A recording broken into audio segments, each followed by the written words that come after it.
everyone, this is Abhishek Madan. How are you students? I hope you all well.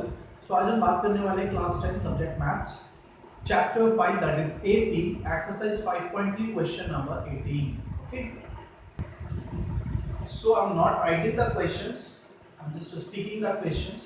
So the question number 18 is a spiral is made up of the successive semicircles with the centers alternatively at A and B, starting with the center A of the radii 0.5 centimeter, 1, 1.5, 2, and so on.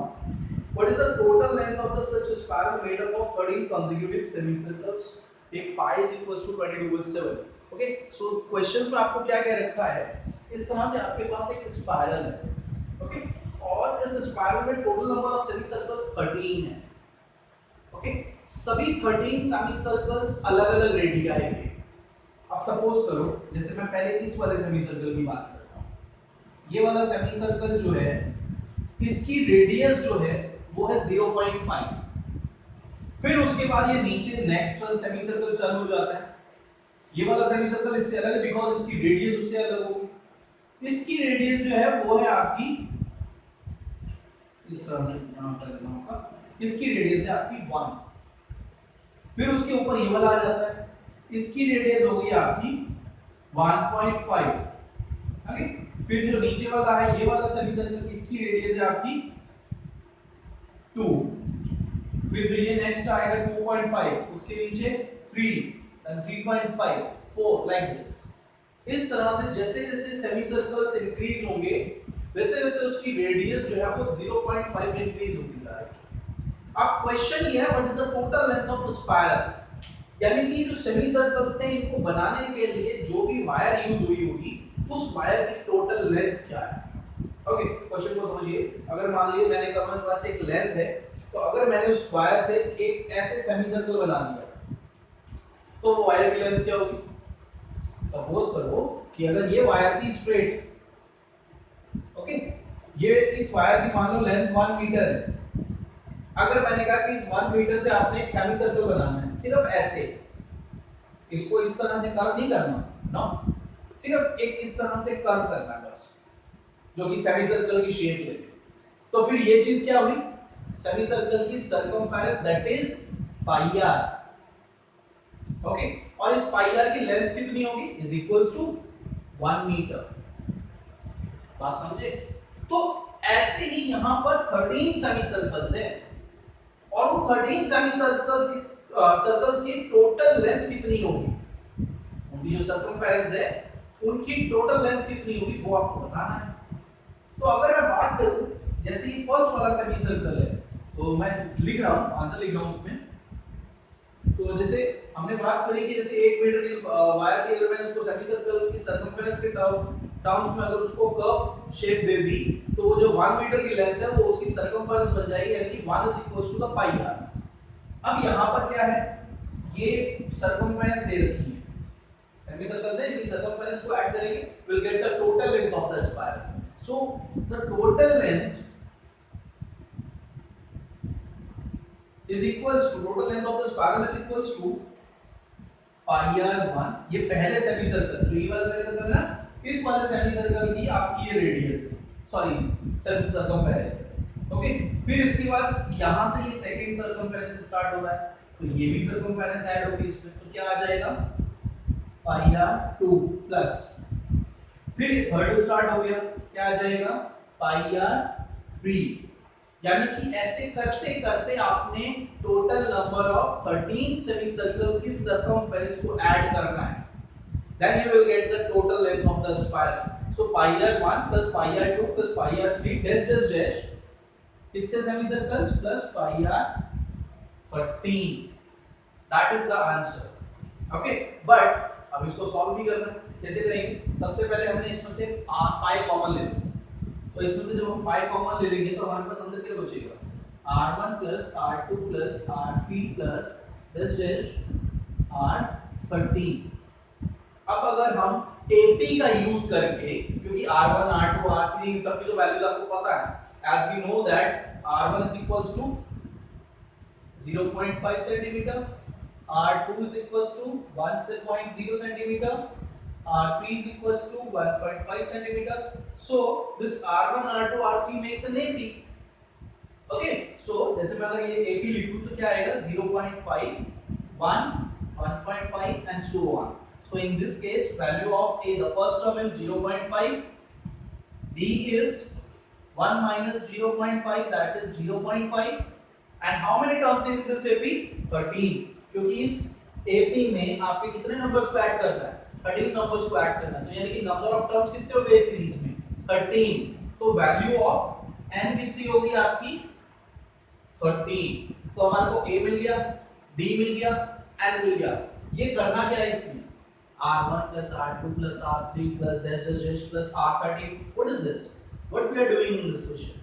हम इन सबको add कर रहे हैं, और add करने का मतलब क्या हुआ? हमने इसका क्या निकालना है? सम निकालना है, और सम का फॉर्मूला क्या होता है? Sn is equals to n by 2 2a plus n minus 1 into d. So अब हम इसको फॉर्मूला का यूज करके सबसे पहले हम क्या निकालेंगे? Sn. Sn क्या होगा? R1 plus R2 plus R13, ये सब की वैल्यूज होगा Sn, और जो Sn आ जाएगा आपने उसकी मल्टीप्लाई करनी है किससे? पाई से, वो आपका आंसर होगा. ओके, तो हम इस क्वेश्चन में हम पहले Sn फाइंड आउट कर लेते हैं.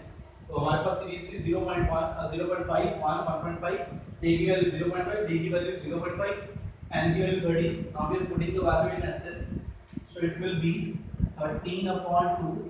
कितना आएगा? 2 multiplied by 0.5 plus 13 minus 1 into 0.5, so it will be 13/2. 0.5 multiplied by 2, that will be 1. क्या आ जाएगा? 12 multiplied by this will get 6. Okay, so answer is 13 multiplied by 6/2. Sorry 7 आएगा, ये 1 plus 6 7. ये आ गया आपका. इसको अभी ऐसे ही रहने देंगे, अभी मल्टीप्लाई नहीं कर रहे. So that is Sn. अब हमें निकालना क्या था? Total length of square. तो हमने फॉर्मूला क्या बनाया था? पाई R1 plus R2 plus R3 plus dash dash dash plus R13, ये फॉर्मूला बनाया था. ओके, अब इसमें जब R1 plus R2 plus R13 dash dash dash ये सब क्या है? ये हमारी वैल्यू क्या है? 13 into 7 multiplied 2, ये इसकी वैल्यू आई. तो ये वैल्यू हम यहाँ पुट कर देंगे इनटू मल्टीप्लाई बाय क्या? पाई. So we'll get total length, that will be pi multiplied by 13 multiplied by 7/2. So pi की वैल्यू लिख देते हैं 22 by 7 multiplied by 13 into 7/2. 2 से इसे कट कर देते हैं 11, 7 से 7, answer is 143 centimeter. Okay, so that is the total length of the spiral. So next question है question number 19. When 200 logs are stacked in the following manner: 20 logs in the bottom row, 19 in the next row, 18 in the next to it, and so on. In how many rows are 200 logs placed, and how many logs are in the top? So question को समझो, आपके पास total number of जो logs हैं वो 200 है. Okay, so उस 200 को आपने इस तरह से अरेंज करना है कि सबसे नीचे, अब कैसे अरेंज करना है समझ लो. सबसे नीचे आपने क्या करा? 20 लॉग्स कर दिए. लॉग्स समझ रहे हैं ना, लकड़ी के बहुत बड़े बड़े पीसेस, उसको हमने लॉग्स बोल रहे हैं. तो हमने जो सबसे नीचे बॉटम वाली रो में है वो अपने 20 रखने हैं. फिर 20 से ऊपर आप एक कम कर दोगे, कितने हो जाएंगे? 19. फिर उससे ऊपर 18, फिर 17, 16, 15, 14 लाइक दिस. इस तरह से चलते रहेंगे. ओके, अब क्वेश्चन ये है कि ऐसे करते करते कि जैसे पहले 20 रखे, फिर 20 के ऊपर 19 रखे, फिर 19 के ऊपर 18, then 17, 16, 14 करते करते आपके 200 लॉग्स कब खत्म हो जाएंगे? आपको ये बताना है. कितनी रोज में, यानी कि नंबर ऑफ रोज कितनी होगी. ओके, तो नंबर ऑफ रोज कितनी होंगी, और जो सबसे ऊपर वाली रो होगी उसमें नंबर ऑफ लॉग्स कितने होंगे, ये आपको बताना है. तो सबसे पहले तो नंबर ऑफ रोज का मतलब हमें क्या निकालना है? n. ओके, और सेकंड थिंग, उस n वाले प्लेस पर जो वैल्यू होगी दैट इज an, वो हमें फाइंड करना है. Okay, first of all we have to find out the number of rows that is n, and number of locks on the top of that is an। तो हमें निकालना क्या है, n और an निकालना है, और आपको सीरीज दे रखी है, that series is first of all 20, then 19, फिर 18, 17 एंड सो ऑन। इस तरह से आपकी एक एपी बन गई कि आपने सबसे नीचे 20 लॉक्स रखे, उसके ऊपर 19 लॉक्स रखे, फिर 18 लॉक्स रखे, फिर 17 लॉक्स रखे, फिर 16, 15, 40 करते करते आपके 200 लॉक्स मान लो खत्म हो गए।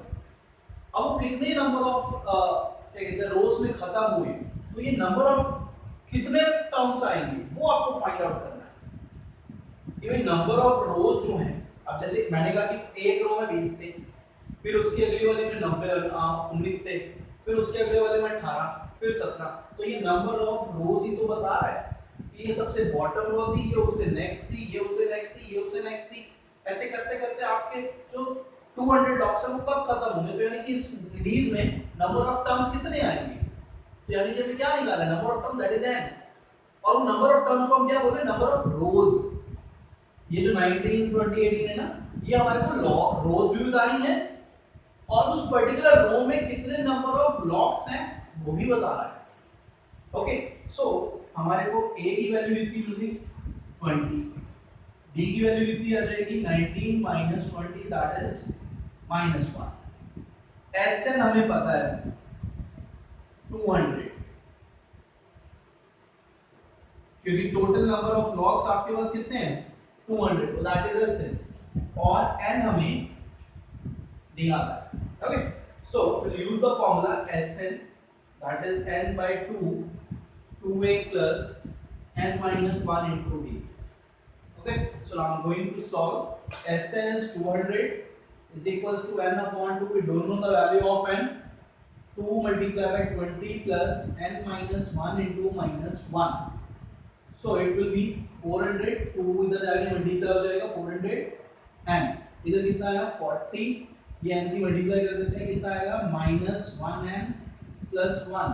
So it will be 400 is equal and 41 minus 1n.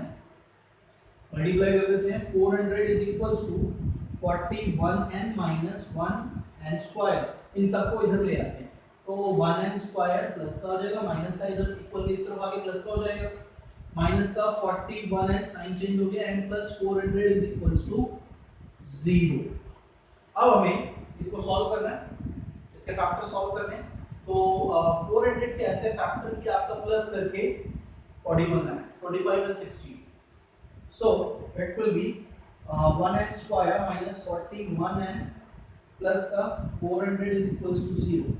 ये हो गया, तो हम वैल्यू पुट कर देते हैं 1n square माइनस का 25n minus 16n plus 400 is equals to 0। इसमें से n कॉमन आ जाएगा, बचा गया n minus 25 minus का 16 n minus 25 is equals to 0. So n minus 25 and n minus 16 is remaining. So first of all n minus 16 is equals to 0, n equals 16, then n minus 25 is equals to 0, n की value 25। अब confusion यहाँ पे है कि n की दोनों value positive है, तो यानी कि क्वेश्चन का मतलब ये होगा कि या तो नंबर ऑफ 16 रोज में खत्म हो जाएंगे 200 लॉक्स, या फिर 225 रोज में खत्म होंगे 200 लॉक्स। तो आंसर कौन सा सही है? अब ये कैसे पता चलेगा? ये पता चलेगा an से। When you are going to find out an, then you have first of all you have to put value of 6 and is 16 and then after 25, जिसमें an की वैल्यू माइनस में आई वो n की वैल्यू नहीं होगी। क्यों नहीं होगी? क्योंकि नंबर ऑफ लॉग्स कोई माइनस में तो नहीं हो सकते ना। नंबर ऑफ लॉग्स जो होंगे, जो सबसे टॉप मोस्ट रो होगी, उसमें नंबर ऑफ लॉग्स होंगे तो पॉजिटिव ना, या तो 4 होंगे, 5 होंगे, 6 होंगे, 7 होंगे, कोई -7 या -8 या -5 तो नहीं होंगे ना, प्लस के तो होंगे। भैया 20 लॉग्स जो है, मैंने कहा सबसे नीचे कितने लॉग्स हैं, तो 20 है ना, कोई -20 थोड़ी ना है। ऐसे जो सबसे ऊपर वाली रो होगी उसमें जो नंबर ऑफ लॉग्स होंगे वो 4 या 5 या 6 जितने भी होंगे वो पॉजिटिव ही तो होंगे, माइनस में थोड़ी ना होंगे। ओके, सो आपको an की वैल्यू फाइंड आउट करनी है, और n की वैल्यू आप एक बार 16 भी रखोगे और 25 भी रखोगे, जिसमें an की वैल्यू पॉजिटिव आ गई That is the answer of n and a. Now we are going to find out a. Okay. So अब जैसे मैं n की वैल्यू सबसे पहले 16 लेकर चलूंगा. Okay. So a 16 is equals to a की वैल्यू 20 थी आपके पास, n की वैल्यू 16 minus 1 into d की वैल्यू आपके पास -1. तो ये आ जाएगा 20, ये आएगा 15 मल्टीप्लाई बाय -1, दैट इज -15. सो आपके पास कितना आया +6 सॉरी 5. यानी कि अगर टोटल नंबर ऑफ रो 16 होंगी तो जो सबसे टॉप मोस्ट रो होगी उसमें नंबर ऑफ ब्लॉक्स कितने होंगे 5. अब हम एक बार चेक करेंगे 25 लेकर n की value. Okay. So a n is equals to a plus n minus 1 into d. a की वैल्यू कितनी हो जाएगी 8 25 सॉरी n की वैल्यू 25 हो जाएगी, a की value 20 plus 25 minus 1 into d की value -1. so that is 20 minus 24, answer is -4. तो आंसर माइनस में तो नहीं हो सकता ना. तो यानी कि आपके पास टोटल नंबर ऑफ रोज कितनी हुई 16 and the number of blocks on the top most row is 5. Okay. So question number 20 बहुत लेंथी है, इसलिए मैं लिख नहीं रहा हूं. I am just speaking the question number 20. So question number 20 is in a potato race. A bucket is placed at the starting point, which is 5 meter from the first potato, and the other potatoes are placed 3 meter apart in a straight line. There are 10 potatoes in a line. A competitor starts from the bucket, pick up the nearest potato, and run back with it. Drop in the bucket, runs back to pick the another potatoes, and so on like this. So first of all, we have to find out what is the total distance travel by the computer. Question में समझिए, मैं बता देता हूं आपको question में क्या है. ये आपके पास एक ट्रैक दे रखा है, उस ट्रैक में यहाँ पे एक बकेट पड़ी है. ओके. अब क्वेश्चन में कहा है कि जो फर्स्ट पोटैटो है वो बकेट से 5 मीटर डिस्टेंस पर है. मान लो यहाँ पे फर्स्ट पोटैटो पड़ा है and the distance was 5 metre from the bucket and the another potatoes which are placed after this that will be 3 meter from the first potato. So it means the second potato is at a distance of 3 meter from the first potato. Another third potato will be placed at 3 meter distance from the second one, and so on like this. And total number of potatoes are 10. तो question ये है कि अगर जो competitor है वो उसको यहाँ से बकेट के पास से स्टार्ट करना है डिस्टेंस चलना. और क्वेश्चन में है कि अगर वो यहाँ से स्टार्ट करता है, स्टार्ट करने के बाद उसने फर्स्ट पोटैटो उठाना है, फर्स्ट पोटैटो उठा के वापस लाके रखना है. ओके. पहले उठाने जाएगा यहाँ से, फर्स्ट पोटैटो उठाया वापस रखा. तो आपको ये सोचना है कि फर्स्ट पोटैटो उठाने के लिए उसने कितनी डिस्टेंस ट्रैवल. भाई यहाँ से चला, पोटैटो उठाया, वापस आके रखा, बताओ कितनी डिस्टेंस चली. अब कुछ स्टूडेंट सोच रहे होंगे कि 5 मीटर, लेकिन 5 मीटर थोड़ी ना चली. खुद सोचो कि यहाँ से स्टार्ट करा पर पहले पोटैटो के पास गया, कितनी डिस्टेंस चली 5 मीटर. दोबारा रखने आया, कितनी चली 5 दोबारा. तो यानी कि फर्स्ट पोटैटो रखने के लिए उसने कितना डिस्टेंस चला 10 मीटर. ओके. अब यहां से दोबारा, अब देखो जैसे पहला पोटैटो उठाने गया 5 मीटर चला, फिर 5 मीटर आ गया, पोटैटो रख दिया, कितना हो गया 10 मीटर. अब उसने फिर दोबारा से स्टार्ट करना है. अब स्टार्ट करने के लिए सेकंड पोटैटो उठाना है, कितनी डिस्टेंस होगी 5 + 3 यानी कि 8 मीटर. और फिर दोबारा वापस रखने आएगा, 8 + 8 16 मीटर. ओके. इसी तरह से दोबारा यहां से स्टार्ट होगा 11 metre, 5 + 3 + 3 11 and again 11, it will be 22. तो इस तरह से करते करते उसने कितने पोटैटोज उठाने 10. तो अगर वो 10 पोटैटोज उठाएगा तो इस एपी में नंबर ऑफ टर्म्स कितने आएंगे 10. क्योंकि ये क्या है, ये वो डिस्टेंस है जो चल रहा है. और वो कितने डिस्टेंस चलेगा 10 डिस्टेंस चलेगा ना, क्योंकि नंबर ऑफ पोटैटोस 10 है. ऐसा तो नहीं है कि 10 जब उसने सारे पोटैटो उठा के फिर भी वो भाग रहा है, उसकी रेस तो वहीं खत्म हो गई ना. कि उसने 10वां पोटैटो जब रख देगा तो उसकी रेस वहीं खत्म हो गई.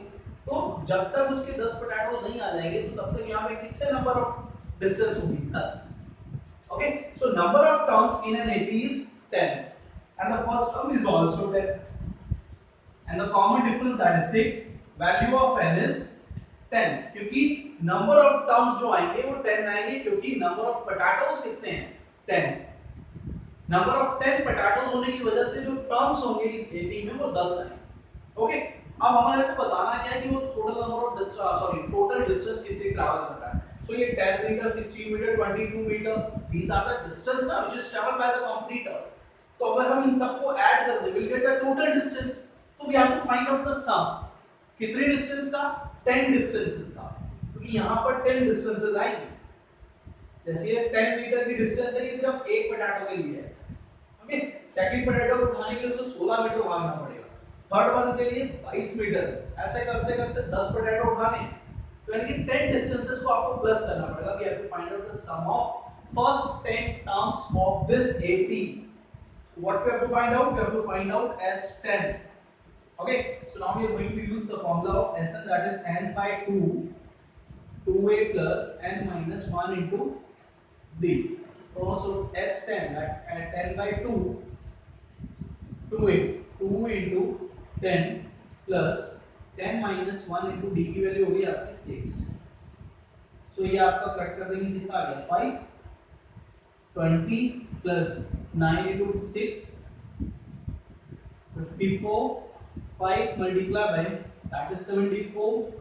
So answer is 5 4 जा 20, 2 यानी 5 7 जा 35 and 35 plus 2 37 मीटर.